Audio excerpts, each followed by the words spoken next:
LeBron James, the self-proclaimed king, had his little cramps, right?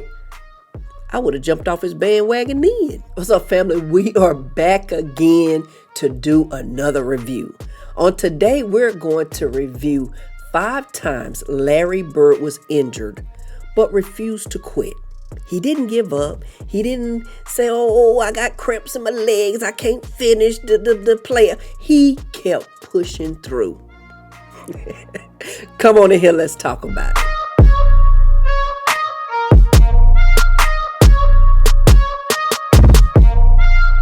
What it do, YouTube? Welcome back to the channel. While you in here, hit that like, comment, subscribe, notification bell so you can be notified every time Her Takes uploads a new video. All right, we're gonna get into it. Man, I'm enjoying this Larry Bird stuff. I must tell you, I'm enjoying it. If you'd have said that to me about 20 years ago, I would have said no way. But I am enjoying, I'm so glad that I have given my mind the opportunity to open up and just look at it, go back and just regroup everything and learn what I can. See, learning is so powerful. It opens up so many avenues to you, things that you never thought you'd be able to appreciate. Just by learning about it, you can start to appreciate it. Think about Magic and Larry. If they had not taken the time when they were filming that commercial to get to know each other and just sit back and enjoy each other, they never would have known how much they liked each other. They never would have built that brotherhood. I believe someone said in the comments, it wasn't a friendship, it was a brotherhood. I like that. And then you got to think about how authentic it was, because it's something I always told my children. It's something that I always move with. I look at, when we had gatherings and things like that, I look at how does that person's family treat you? How does that person's family talk to you? It speaks volumes, because if that person's family get around you and, kind of brush you off and don't really want, you got to wonder, what are they saying about me at home? But Larry Bird, his mama, his brothers, they were a big fan of Magic. They love Magic. Why? Because Bird gave Magic the utmost respect, even when he was at home around his family. That's what I took from that. All right, I ain't going to hold you up too much longer, but let's jump into this reaction and see what's up with it.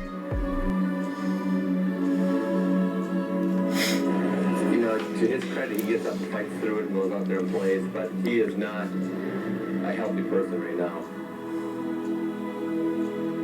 I've never met an athlete that would play with pain the way he does, and an athlete that's so highly self-motivated as Larry Bird.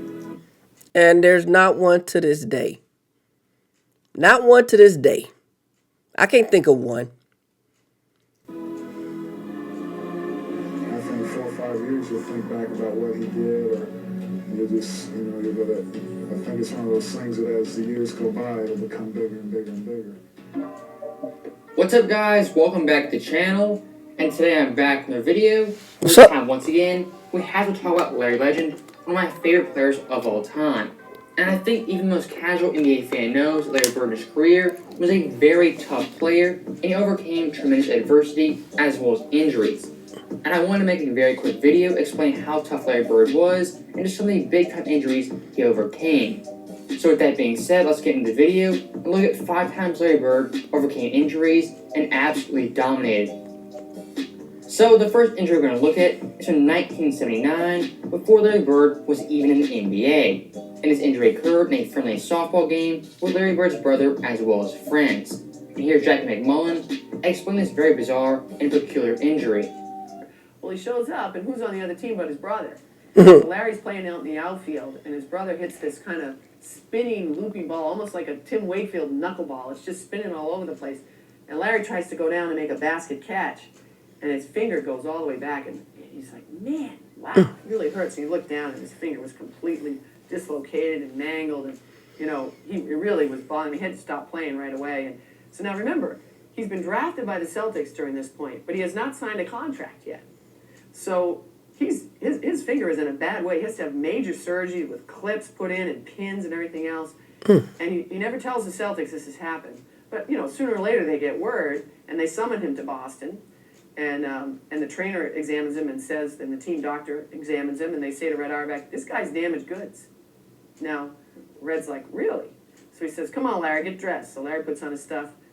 Red throws him the ball. He goes out. He starts shooting from all over the floor. He's hitting from everywhere. Throws him a few bounce passes. Has him throws a few overhead passes. And he said, "You look fine to me, kid." And Bird said, "Great." But Bird to this day will tell you he's never had the same feel for the basketball. Ooh, let that sink in, because if he didn't have the same feel, how much more could he have developed had he not been injured? So obviously a pretty bad finger injury that affected Bird for the rest of his life.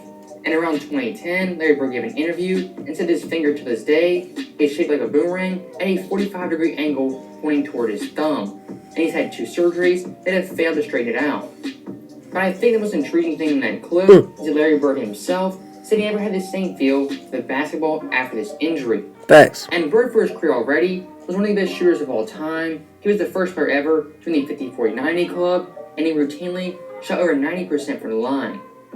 But with that being said, Bird actually could have been a better shooter than he was in the NBA if it wasn't for that devastating finger injury. Facts. Now, next up on the Bird injury list, we go to his back, one of the worst injuries a player could ever have. This injury for Bird occurred in 1985 in the middle of his prime, and his doctor, as well as a few commentators, talking about how tough Bird was and how difficult it was for him to even play a basketball game. He said in 85, so he came in the league in 79, so you're talking less than 6 years. Imagine that he had to play like that, and had he not had those injuries,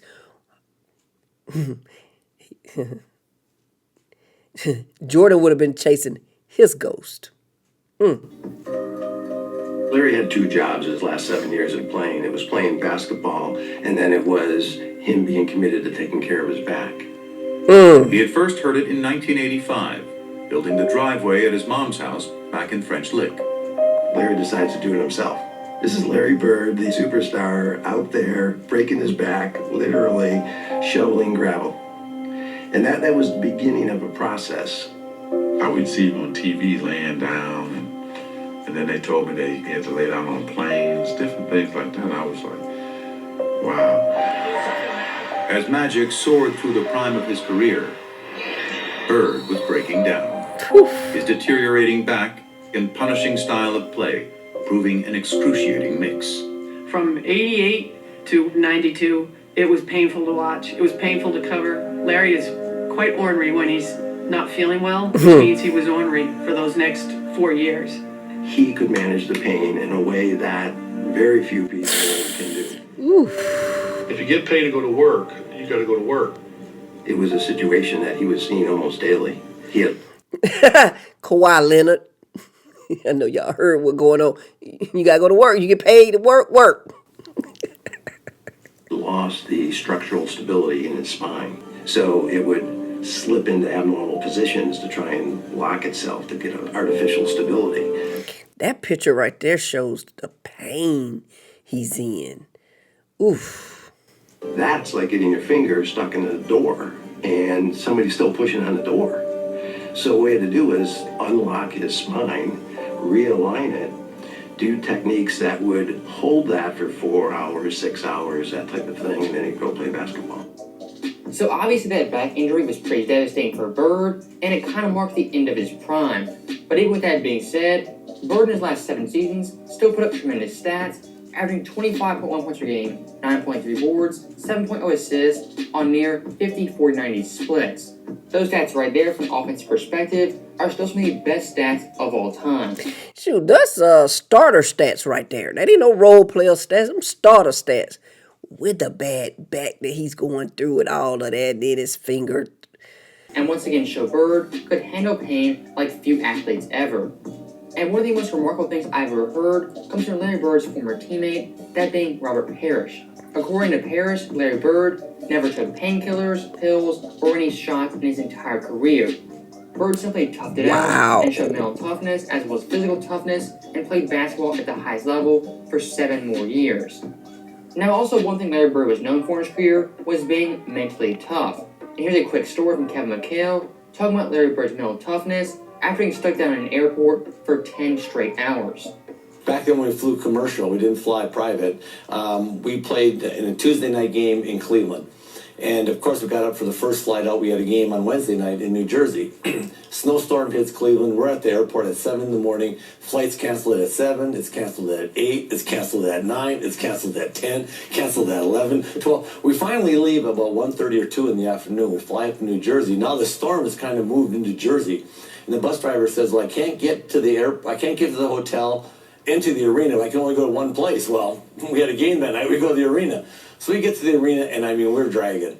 And we're sitting around the locker room, and, and everybody's kind of, we're tired. And, and all of a sudden, the coach gives a little bit of a speech of, come on, man, guys, we're playing basketball. Let's get ready to go. And Larry stands up, and Larry says, a couple of the few choice words, and he says, I don't know about you guys, but I'm going to take it out on their rear ends. So I was like, oh, all right, so let's go. So we go on the floor. Albert King sitting there. Larry walks up to Albert King and goes, don't take this butt whooping personally. Hot dogs all day. And then Albert King looks at him like, you've been eating hot dogs all day. What's that got to do with me? Listen, had that been LeBron James, I guarantee you, Prima Donna James would have requested that the league cancel that game. I guarantee you. He would have made them cancel that game. Postpone, whatever. They wouldn't have played it. And we went out and just hammered them. I mean, we terrorized them. And that was Larry. There was no excuses. I mean, he just played. And I tell you, that was just his competitive nature. But a day when you fly all day and eat hot dogs in the airport, best thing was Elber's look on his face like, what hot dogs got to do with me? And that story from Kevin McHale, for the most part, is pretty comical, but I think it still shows Larry Bird had extreme mental toughness. And when it came to playing basketball, he would give it his best every single night. And I actually went back to Larry Bird's game charts, and I found this game from 1986 on April 13th. In this game, Boston beat New Jersey by 28 points. Larry Bird had 26, 4, and 3 on 64% shooting, and he didn't miss a single three-pointer or a single free throw. And what makes it even more impressive to me is this game versus New Jersey was the last game of the season. Bird could have easily packed it in and waited for the playoffs, but still, he wanted to play this game for his teammates as well as his coaches. And that year in '86, Larry Bird didn't miss a single game, playing all 82. And if you compare that mindset from Bird to the modern day players, it's simply night and day. I pretty much guarantee you, any modern day superstar will 100% sit out that game and rest for the playoffs. Facts. But not Larry Bird. And when talking about Larry Bird in his prime, 1980 to 86, really before his big time injuries, he played 561 out of 574 games. He played all 82 games 3 times and over 36 minutes per game every single year. And 2 years, he actually led the NBA in minutes per game. So back in the day, Larry Bird, if he could walk, he was 100% suiting up and playing basketball. But the one time in Bird's career where he simply could not play was in 1989. This year, Larry Bird had severe bone spurs, he had what many people thought was a broken foot, and he had double Achilles surgery. And back in the day, an Achilles injury could possibly be the end of your career.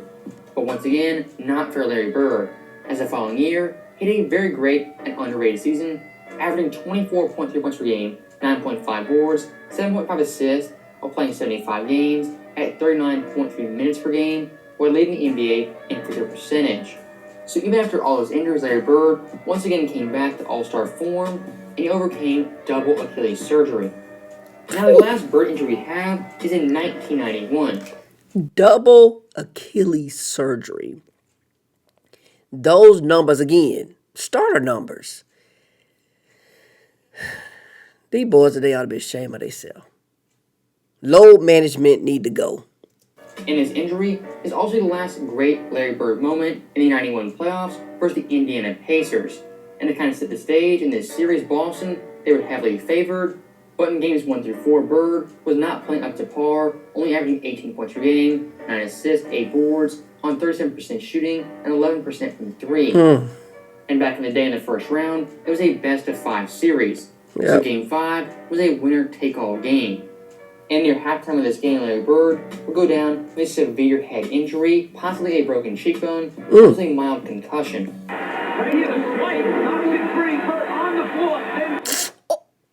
I didn't mean to hit that pause, but dang.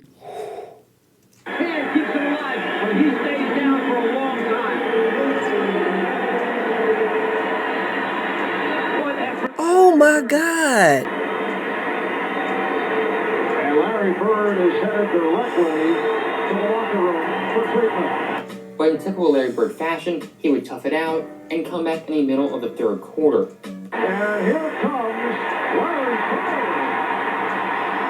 Bird. Bro, okay.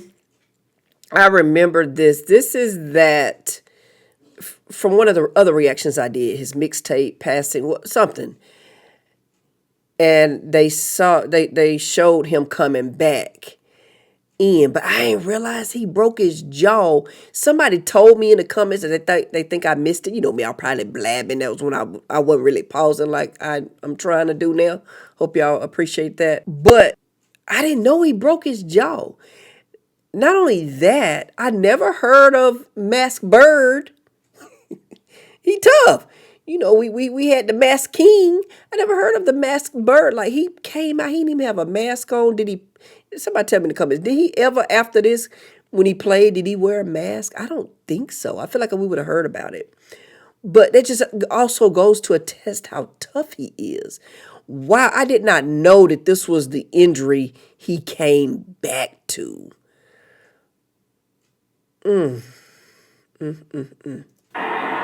But certainly this, out of the pages of Willis Reed in Game 5 of the championship series involving the Knicks and the Lakers. 2-point game. And in this Game 5 in the Boston Garden, from that moment on, Larry Bird would dominate the remaining 18 minutes of that game, having 17 points, 7 boards and 5 assists, on 60% shooting, leading Boston to a 3-point win. And that Game 5 versus Indy is the last great Larry Bird moment as he overcame injury and dominated in that second half. So with that being said, that is the end of the video. That was clutch.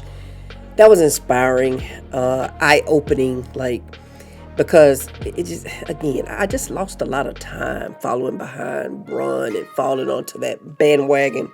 Because to be honest with you, had I really tapped in and remembered all of this stuff, and I wasn't a Larry Bird fan at all. Like I said, I was more for the Lakers and Magic Johnson. And Larry Bird, because of that, I didn't watch them at all. Didn't care about them. Didn't care to see them win.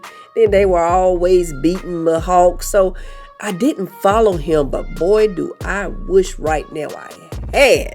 Like, oh my God. But let me say this. Knowing all this that I know now, I get it. Because when LeBron James, the self-proclaimed king, had his little cramps, right? I would have jumped off his bandwagon then. Because I would have remembered how mental tough these players were back in the day. Things that they had to go through, and they sustained and they produced and they were available. It wasn't no load management. Double Achilles, fractured jaw, and I want to know, did he wear that mask? Did he have a protection on his face when he played the game? He didn't when he came back in that game. But anyway, that's all I got. Don't forget to like, comment, subscribe to the channel if you're new. And as always, stay safe. On to the next one. Peace.